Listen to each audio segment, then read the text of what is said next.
I had 90 and still a record there that has to be broken. I did my OSCE myself. I self-trained myself for the OSCE. Wow. We are nowhere in the middle of the conversation, but I'm really enjoying it. Thank you. Yeah, but if you didn't ask this question, I was going to ask the question and answer it myself. So then it was 22,000 for the full year. Wow. 22,000 pounds. 22,000 pounds. Wow. You have a first class and you write such a poor essay. Who do you think you are? Personally, I even started applying for like commonwealth scholarships. I didn't get it. What do you think made you stand out to get the scholarship? NHS pass written there. Hi guys, welcome once again to my YouTube channel. My name.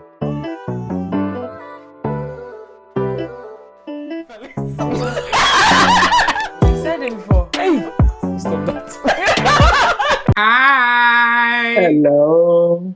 Welcome to my channel, Tino. Thank you so much for the invite. Thanks for coming. I really appreciate it. So guys, if you don't know me, my name is Nanelle. Today I have a very special guest. Tino, or let me say Albert Amagyei. Is it Amagyei or Amagyei? I think I'll pardon you for today. I know Albert from back in KNUST. He was a friend and a colleague as well, nursing school. And he's doing so well here in the UK. There's a lot to discuss, honestly. That's one of the things I'm excited to know about myself. I can't wait. When you had that info, it's a topic for another discussion. Because I didn't tell you that. So I know a lot. Me, the things I know. Okay. Tino, okay, we call him Tino. Yeah, that's his nickname. So Tino, after school, he was one of the few people to get first class in KNUST nursing. One of the very few people. That shows you how smart the guy is.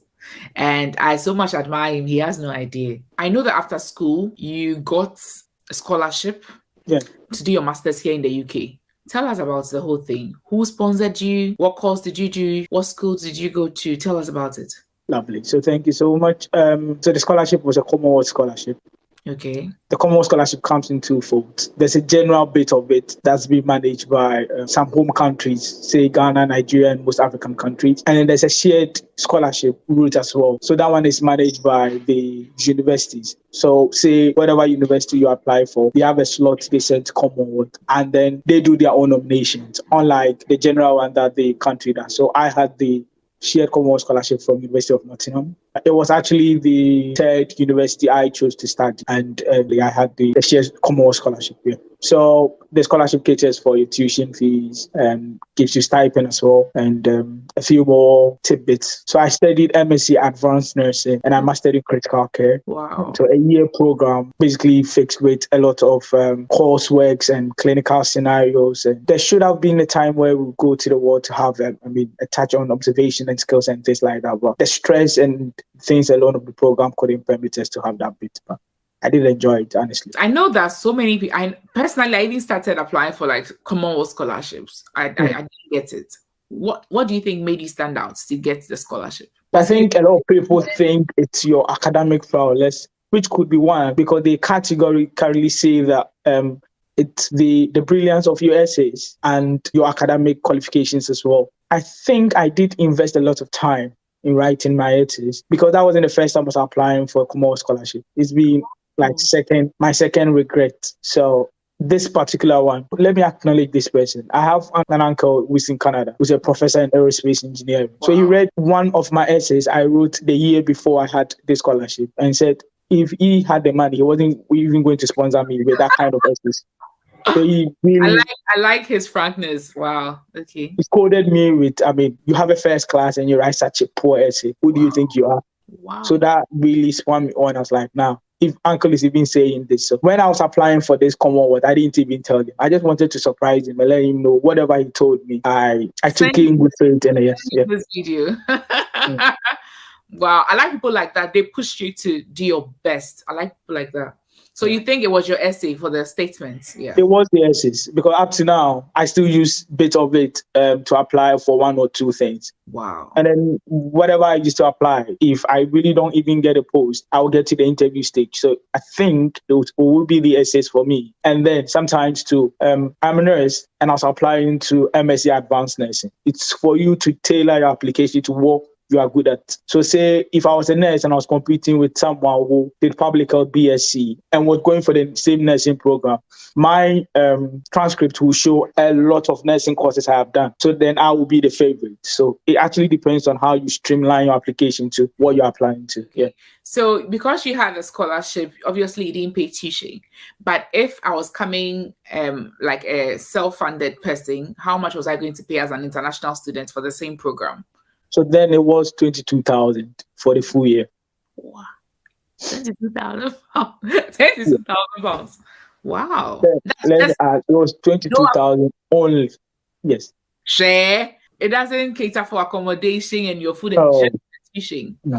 So if I wanted a university funded accommodation, that would have been an extra, say, 6,500.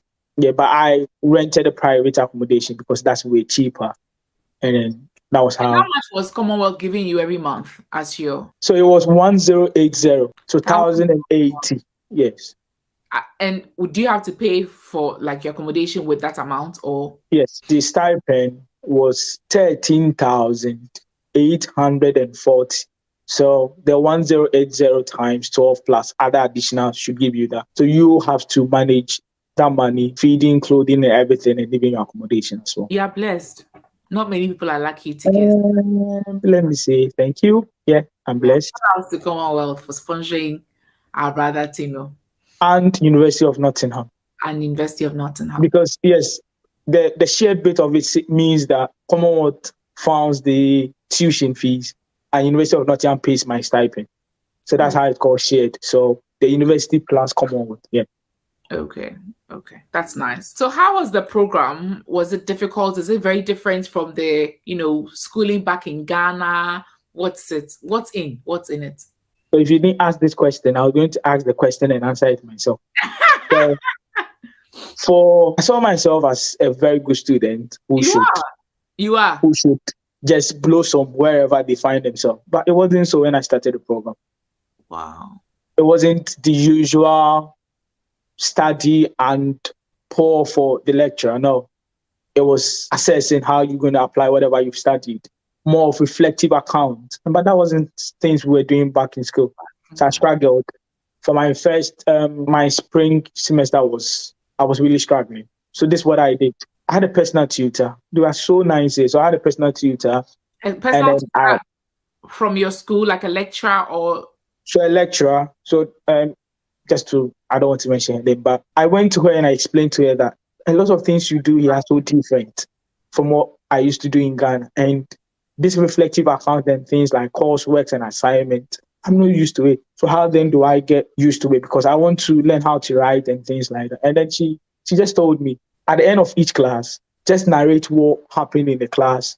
Do not add any academic bit to it. Talk about your lecture issue, talk about how the class was interesting, and then just bring. So I used to do that every time we have a class. And then the next bit was to jump it higher to include things with academic relevance, and then we kept on and on. So I remember my first coursework that had to be submitted. I submitted to the conversation already. We are nowhere in the middle of the conversation, but I'm really enjoying it. Thank you. Yeah. So anytime I had to submit an assignment, I gave it to her. She proofread it and gave it back to me, gave me feedback, and then I had to submit. So I kept doing that, and she told me, I have it now.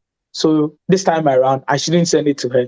I should just send it straight. I was like, oh, is that so? But I saw the positive bits to my essays, unlike what I used to write before and what I was writing. So it was way different. It made sense now. I was employing a lot of critical analysis in my essays. So that was when I thought, yeah. So my spring wasn't shit at all, because we did a bit of knowledge and cognitive skills functioning. So that bit was okay. It was just the critical bit and you don't want to know. So when we jumped into the summer and the autumn bit, and then that was when we go on track with them, because the natives here are so good with reflective account, critical writing and things like that. So once I got my prowess back and I was also writing like them, the course was wonderful. And we had to produce a dissertation at the end of it. And then that which could use a dissertation. Okay. Yeah. So more like, say, a project or where in school will be your dissertation, as we normally call it, like a research something. Yeah. And then with that good work that my personal tutor did inculcating me and giving me that bit of that reflective account. Should I say it? But I mean, I produced a very good mark in my dissertation. I had 90 and still a record there that has to be broken. So from someone who had no or little knowledge in reflective account writing, wrote a very good dissertation and got 90. And it's still a record that has to be broken. Please allow us to clap for you, okay? Wow, I'm so proud of you. Like when I see people that I know personally doing so well, like I'm really, really happy. You're making me speak too much. I'm really, really happy. Thank you so much. Wow. You are there. You are there. Wow. Well done. Well done. Thank you. So that means it's not even a surprise with all the things that you achieved now. So after you graduated, when did you graduate? Which year? It was September 2019. September 2019. So it wasn't until December. We had the ceremony in December, but I completed in September 2019. Okay. And you decided to register as a nurse in the UK afterwards. So I thought of giving it back to Nottingham. I mean, they sponsored me, taught me. So I'm Ghanaian born, UK trained. I would say that. Yes. Ghanaian born, UK trained. Because they gave me everything. And with the kind of culture I built around myself, with my supervisors, I'm still in contact with my supervisors and my lecturers. I just thought, I mean, this environment or community is not something I would want to leave behind. So I just thought of giving back. Yeah. So as you say, I didn't wait. So I came to the UK in September. I wrote my IELTS in December and then wrote my CBT the year after. So I was a fully blown nurse whilst I was still schooling. But I didn't practice. I was just waiting because I wanted to go back home, relax, and get back. You did your OSCE before you graduated? Is that what you're saying? Yes. Oh, really? So you I did my OSCE myself. I self-trained myself for the OSCE. Wow. Did you not get any guidance from anybody? So Mr. Foster Mankuna. So a day before my exam, I called him that, Master, there's nothing I've learned though. It's all YouTube studies. So if there's any tidbits you want to give me, so he did a wonderful way, told me one or two things, and then I just told myself. Are you in NHS? Me, I know already, but those who don't know, you're in NHS. I know you know everything. No, I'm even surprised with the kind of things you know. So yes, I'm in NHS. I'm in the Nottingham University Hospital. Okay, that's very nice. And I hear you are doing some wonderful things there. Please, that's what they say. Don't say it. You tell us. What's your role now? How long have you been with them? So I started 24th of February 2020. So it'll be 2 years come next month. Okay. So I started as a band 5. You started as a band 5? Yes, working in a colorectal ward. It's an amazing ward. And I would say the first thing to do when you start something new is to let them know what you are interested in. So I just told them, I'm interested in education. This bit I am doing it because, yes, I have the passion for it and because of the remuneration. But for me, if you leave me, the things I would love to do is to talk, is to speak. And then I identified myself as someone who was a diabetes nurse back home because during my rotation, I did help with diabetes education and outreaches like that. So they know me for that. Yeah. So when a lot of opportunities do come along diabetes roles, along education, they just let me know and then I apply for it. And obviously, I think when you want to move on to another band role, you should have a bit of experience in NHS. So I wasn't a year old then, so I didn't even get to the interview stage of most of it. But when I was a year old and I did apply, obviously, I know you asked a question, did my master's help? It did help a lot, especially for this role I am in now. So I'm an institute practice educator. So when you come to an institute practice educator, yes. So when you come to the Nottingham University Hospital, we have an Institute of Care Excellence. So the Institute of Care Excellence, we are in charge of providing pastoral care to newly qualified nurses, to students, and things like that. So it's just an institution that sits behind the hospital and just look and make sure that whatever care the care groups are giving and whatever the patient groups and even the staff experience positive feedback and outcomes. So that's what we do. I don't know whether you know this, but the Nottingham University Hospital is the only hospital in Europe that's magnet recognized. So Magnet is an accreditation, a global accreditation for good, excellent, and wonderful care for patient and staff experience. So we are the only hospital. And then the Institute of Care Excellence played a major role in that. So we are just there for patient and staff. Let me do advert, okay? Those who want to come to Nottingham University Hospital, I will link you. Just let me know. Basically, my role as an institute practice educator is to provide pastoral support and care for newly qualified. You will bear in mind, when you came from Ghana, getting well integrated into the team will be like, is my skills recognized? Do people know? Can I do it? So we are there to just help them. Sometimes we do clinical shifts with them and things like that as well. And then when we get international nurses too, we take them through OSCEs, prepare them for their OSCE examination, and follow them through for a year preceptorship induction. So that's what we do. So how long have you been doing this? So November 2021. So I'm not just 3 months old. So you are band 6. Yes, I'm band 6. You are band 6 as well as, okay. Wow. Congratulations. Thank you so much, Nana.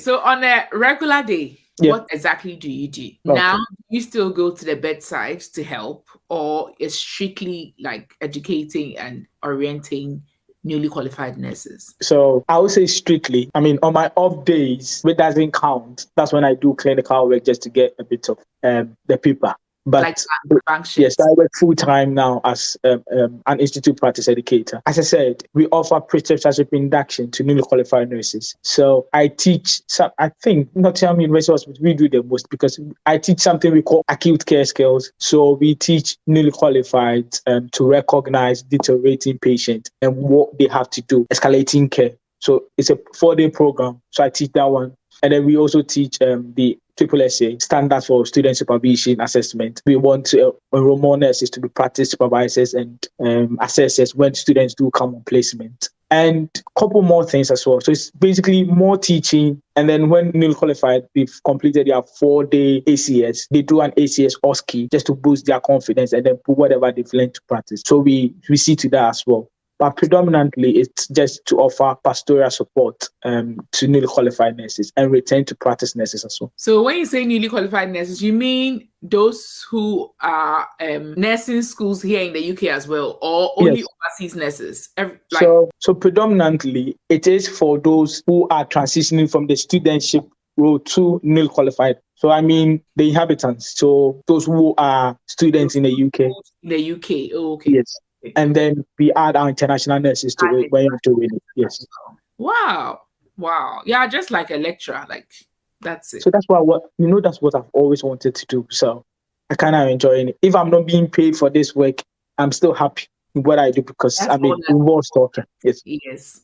Having passion for what you're doing. It doesn't make you feel like you're working because it's something you enjoy. It's so nice. I love it. It's just like someone playing football. Oh, nice. So what are the challenges with this role? Let me be naughty and say, because we don't work on weekends, we don't work on bank holidays. So those social hours, those kind of tips, we don't get. So that's the first challenge. And obviously, because I'm new to the team, so I'm getting... I'm now adapting to their way of teaching and because I can't teach differently from someone who delivered the same section a day ago. I just have to streamline my teaching, even though probably if I know more, I just have to streamline it because I don't want to be going overboard or something like that. Or even if I know less, then it means I have to learn more just to be able to. Yeah, so basically that's it. So on a normal day, what exactly, take us through a normal day? You sign in for work, Work start at 8 o'clock. I have in advance a calendar prepped for work, so I know what I'm doing. Okay. So say yesterday, I had to lead on the preceptorship induction. So that was for 3 hours. So it was for 9 to 12. So we have an app, say Nerve Center, where we record patient often, but it's an extensive app. So you need to guide them through how to use it. So newly qualified nurses join through teams, and then I take them through that kind of education. I teach them preceptorship as well, and what NUH has to offer them, what kind of support available, and then the kind of people they can get support from, especially the practice education team. Give my contact out and basically hear from them what are the problems and then try and escalate it. So 9 to 12, that was what I was doing. And then there was ACS, acute care skills, running behind background. So I had to get back 1 o'clock and teach basic airway management and tracheostomy care. So that was for another 3 hours as well. Yes. So how many hours do you work in a day for this role? So it's 8 hours. So 8 to 4. Okay. That will make me a family man. So I think yes, 8 to 4 is lovely. It's good as well. So what are some of the mistakes that you see newly qualified nurses make now that you are like sort of like educating them and then offering them all the support? What are some of the mistakes and how can we avoid them? People that are yet to come. I think finding yourself in a role you don't feel confident in. So if you are 3 months in a place and you still feel like you're still not finding your feet, I don't think that's usual. So you should find support and let us know where you think you can function. Because now it's very difficult. I would not say in line with newly qualified nurses here, but I'll say international nurses, because sometimes we struggle to get interviews and things. We just go for anything. When you go for the anything and you come and you feel like that's not something you want. I mean, there are a lot of places you can also go. Not leave the trust, but other departments where you can function. We learned about stomach care, but we never, even in Confanoche, we didn't see one stomach. But I came straight to a colorectal ward. So I wasn't finding my feet. So I just had to escalate and tell them, hey, I've heard about stomach. I know you have to empty this when it's 1/3 full and things like that. But I mean, I've not seen it before. So don't be expecting me to be working brilliantly like that, because that's not my field. And they understood me. And then like 3 months into the work, I was just doing it. It wasn't the problem. So I think the mistake is not realizing where your passion is. That would be the first thing. And this may not be a mistake. You come here alone, and then sometimes you need to find your feet before you bring the others on board. So your family members. So sometimes it's 1 month and I feel like I'm missing them. They have to come and then they have to struggle through for another year to get well acquainted to their work. So I would say get well integrated into the team and they would even find it. Those you are working with will find that, I mean, what's wrong with you? And then they can help support you. But when you have to bring them all at a go, financially, you'll be drained. And then I'm just saying like strategizing and planning well to add the other members.